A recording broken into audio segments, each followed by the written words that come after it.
പരിശുദ്ധാത്മാവിന് ഇന്നത്തെ ജനറേഷനോട് തലമുറയോട് എഴുതി വെക്കുവാൻ ഒരു ജനറേഷനെ പുറത്തെടുത്തപ്പോൾ കിട്ടിയത് അബ്രഹാം, ഇസഹാക്ക്, യാക്കോബിന്റെ ദൈവമായ യഹോവേ.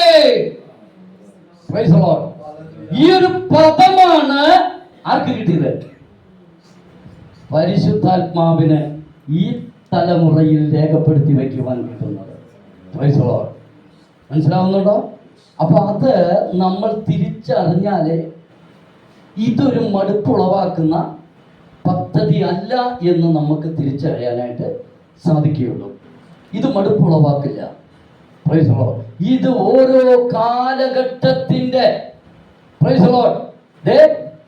അബ്രഹാം കണ്ടു, ദൂരത്ത് കണ്ടു, ദൈവം ശില്പിയായി നിർമ്മിച്ചതും അടിസ്ഥാനമുള്ളതുമായ ഒരു നഗരത്തെ അബ്രഹാം കണ്ടു. എത്ര ജനറേഷൻ ഗ്യാപ്പ് വന്നപ്പോഴും തന്റെ അകത്ത് കിട്ടിയ അതേ കാഴ്ച തന്റെ കൂടെ വളർന്നു വന്ന ജനറേഷൻ ഗ്യാപ്പ് പിടിച്ചടക്കാൻ കഴിയാത്ത ഒരു തലമുറയിലേക്ക് കൈമാറ്റം ചെയ്തപ്പോൾ വ്യത്യാസം മനസ്സിലാവുന്നുണ്ടോ? ഓരോ സമയത്തുമുണ്ട് അത് കൈമാറ്റങ്ങൾ. എന്തിനെ കുറിച്ച്? അത് കാലഘട്ടത്തിന്റെ കുത്തൊഴുക്കിനനുസരിച്ച് പുതിയ പുതിയ അപ്ഡേഷൻ വരുമ്പോൾ എന്തുകൊണ്ട് ക്രിസ്തുവിന്റെ ശക്തിയെ ത്യജിച്ചു കളയുന്നവരെ നിൽക്കുന്നു? കാലഘട്ടത്തിന്റെ കുത്തൊഴുക്കിൽ വരുമ്പോൾ പ്രാർത്ഥനയുടെ അഗാധം, അതിന്റെ പ്രാധാന്യം നഷ്ടപ്പെടുന്നത് എന്തുകൊണ്ട്?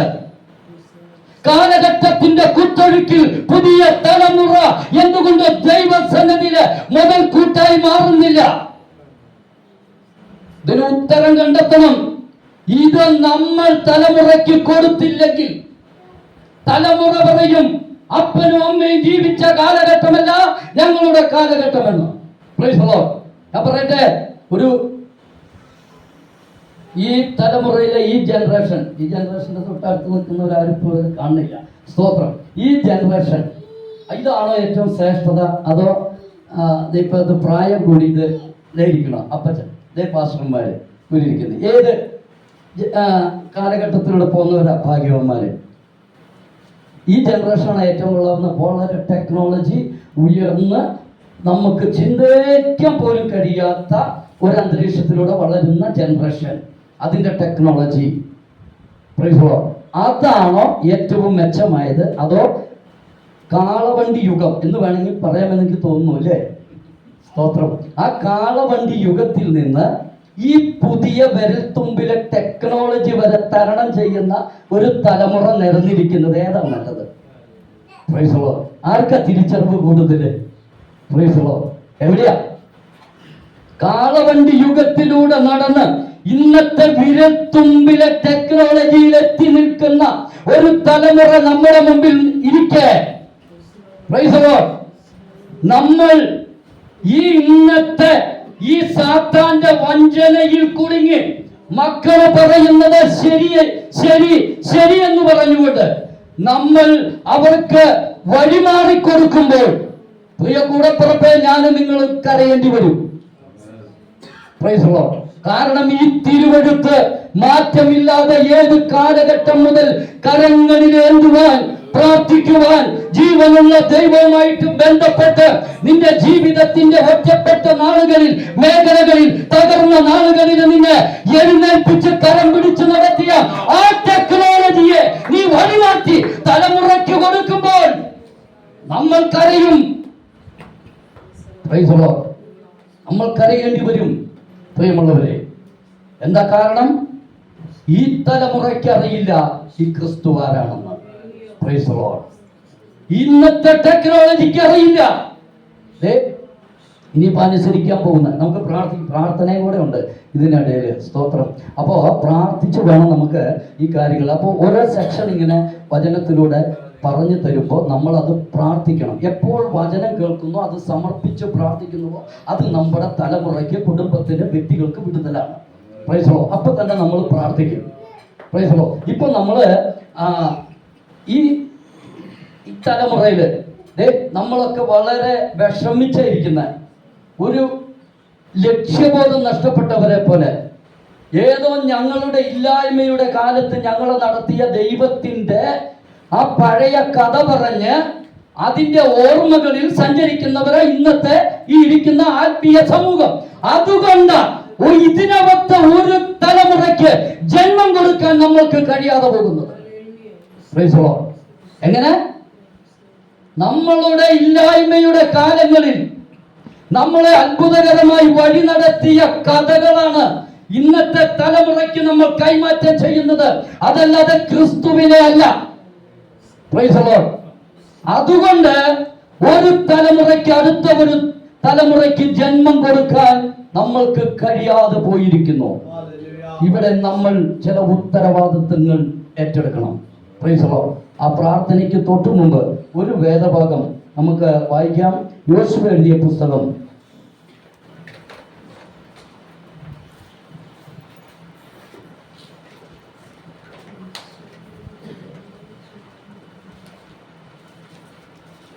അതിന്റെ 7-ാമത്തെ അധ്യായം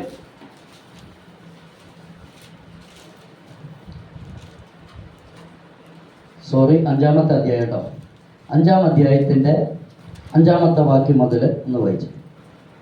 മരുഭൂമിയിൽ വെച്ച് മരിച്ചുപോയി പുറപ്പെട്ടു പോന്ന ജനത്തിനെല്ലാം പരിച്ഛേദന കഴിഞ്ഞിരുന്നു എങ്കിലും മിസ്രയീമിൽ നിന്ന് പുറപ്പെട്ട ശേഷം മരുഭൂമിയിൽ വെച്ച് പ്രയാണത്തിൽ ജനിച്ചവരിൽ ആരെയും പരിച്ഛേദന ചെയ്തിരുന്നില്ല. മിസ്രയീമിൽ നിന്ന് പുറപ്പെട്ട യോദ്ധാക്കളായവരൊക്കെയും യഹോവയുടെ വാക്ക് അനുസരിക്കായക കൊണ്ട് അവർ മരിച്ചൊടുങ്ങും വരെ ഇസ്രായേൽ മക്കൾ 40 വർഷം മരുഭൂമിയിൽ സഞ്ചരിക്കേണ്ടി വന്നു.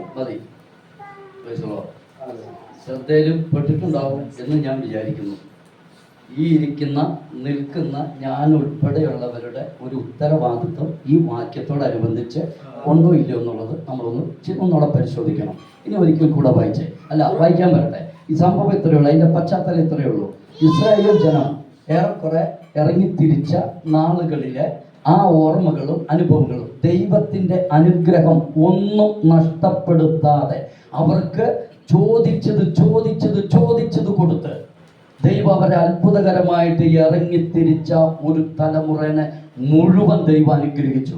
പക്ഷേ ആ യാത്രയിൽ ജനിച്ച ഒരൊറ്റ എണ്ണത്തിന് പരിച്ഛേദന കഴിക്കാതെ ദൈവം അവരെ മാറ്റി നിർത്തി.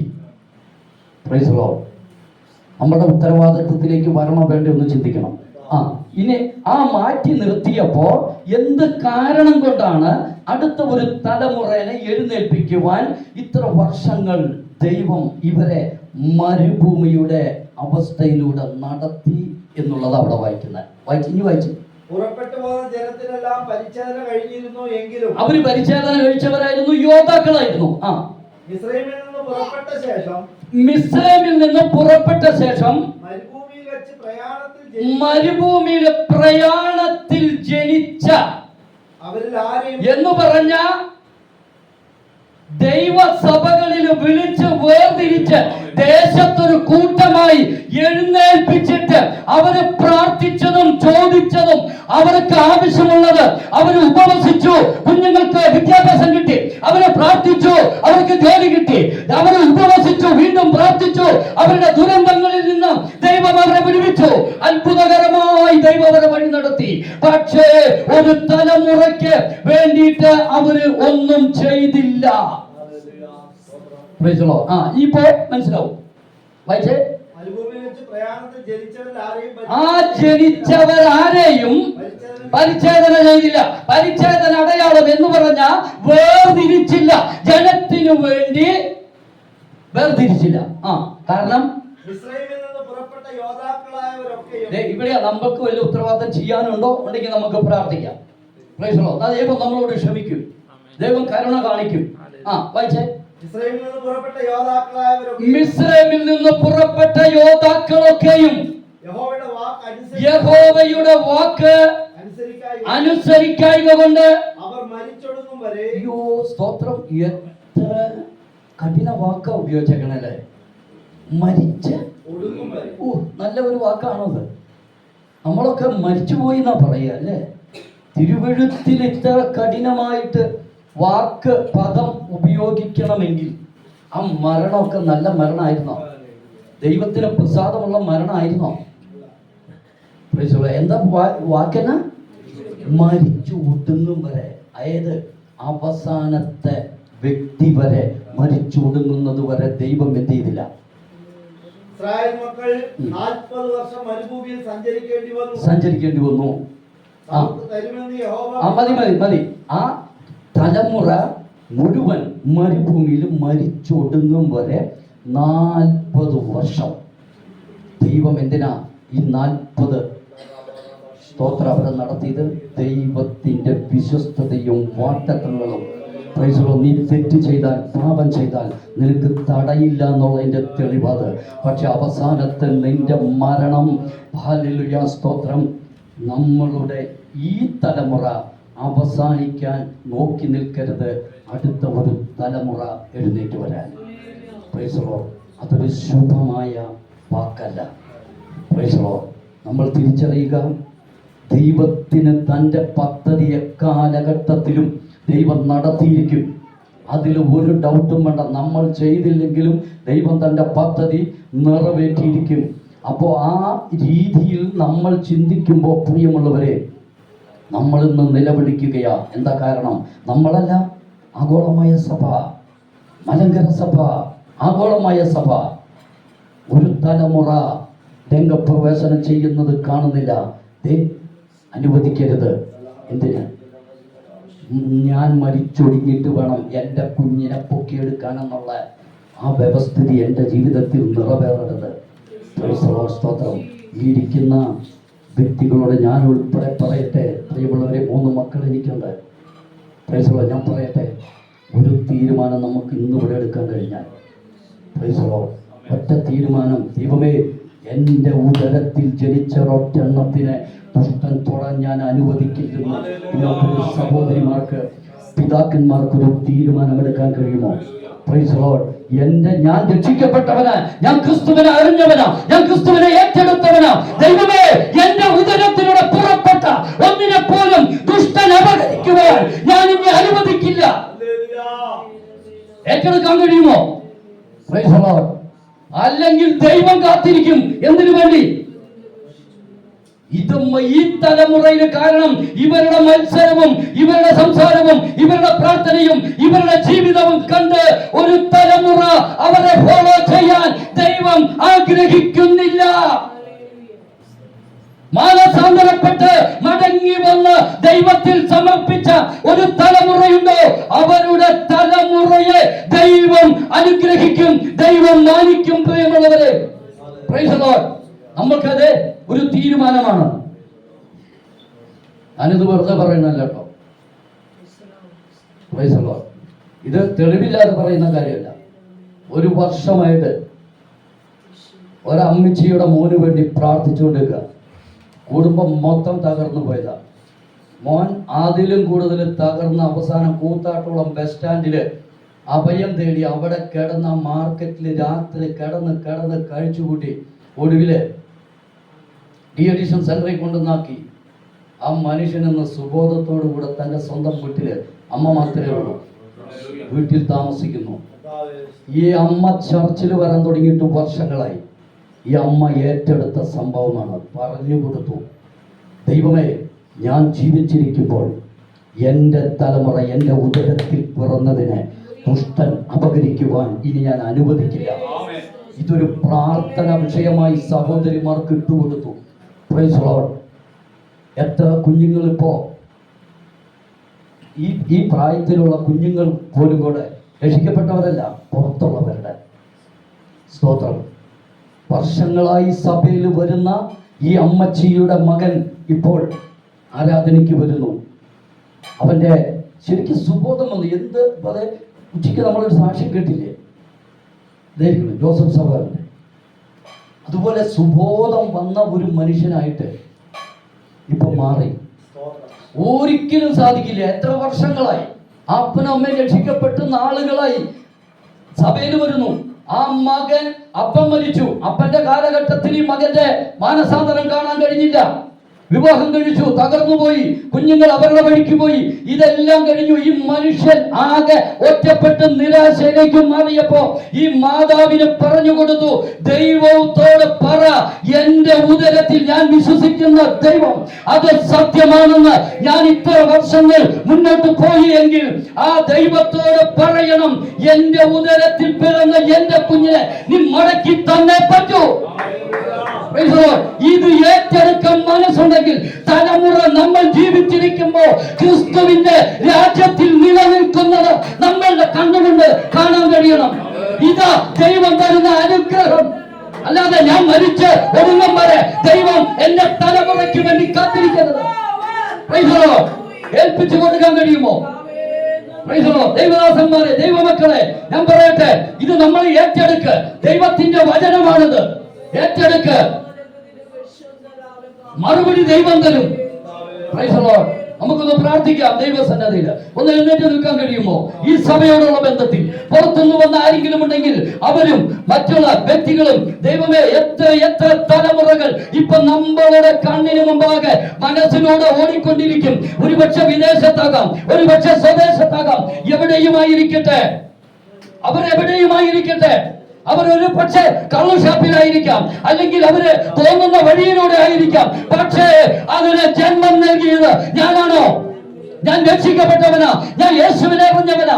ദൈവമേ, എന്റെ ഉദരത്തിൽ നിന്ന് പുറപ്പെട്ടതിന് ദുഷ്ടപിശാച് നിനക്ക് ഇനി കൊണ്ടുപോകാൻ ഞാൻ അനുവദിക്കില്ലെന്ന് ഒരു സമർപ്പണം നടത്താൻ പറ്റുമോ? സഭയ്ക്ക് വേണ്ടി ഈ സഭയിലുള്ളവന് പ്രാർത്ഥിക്കണം. കർത്താവേ, ഈ സഭയുടെ സമ്പത്ത് ഇവിടുത്തെ അടുത്ത തലമുറ, ജനറേഷൻ, ഈ തലമുറ ഈ സഭയുടെ സമ്പത്ത് ശത്രു അപകരിച്ചുകൊണ്ട് പോയതിനെ മടക്കി ചോദിച്ച് ദൈവസന്നിധിയിലെ സഭ ഒന്ന് സമർപ്പിച്ച് യഥാസ്ഥാനപ്പെട്ടാൽ ദൈവത്തിന്റെ പ്രവൃത്തി ദൈവസഭയിൽ വെളിപ്പെട്ടു വരും. ഹല്ലേലൂയ. അല്പസമയങ്ങളിൽ നമ്മൾ ദൈവത്തിന് സ്തോത്രം ചെയ്താട്ടെ. അതരങ്ങളെ തുറന്ന് എല്ലാവരും ഒന്ന് സ്തുതിച്ചാട്ടെ. കർത്താവേ, ഞങ്ങളുടെ സമയം ഇതാ. ഞങ്ങൾ കരയുന്നവരല്ല, ഞങ്ങളുടെ തലമുറയെ കണ്ട് ദൈവിക വാഗ്ദത്തം ഞങ്ങൾ നേടിയെടുക്കുന്നവരായി മാറട്ടെ. ഹല്ലേലൂയ. സ്തോത്രം. ഞങ്ങളുടെ സഭയില്, ഞങ്ങളുടെ കുടുംബത്തെ, എന്റെ വീട്ടില്, എന്റെ വ്യക്തിപരമായ ജീവിതത്തിൽ ദൈവമേ, എന്റെ തലമുറ, അടുത്തൊരു ജനറേഷൻ എഴുന്നേൽക്കുന്നത് എന്റെ കണ്ണുകൊണ്ട് ഞാൻ കാണട്ടെ.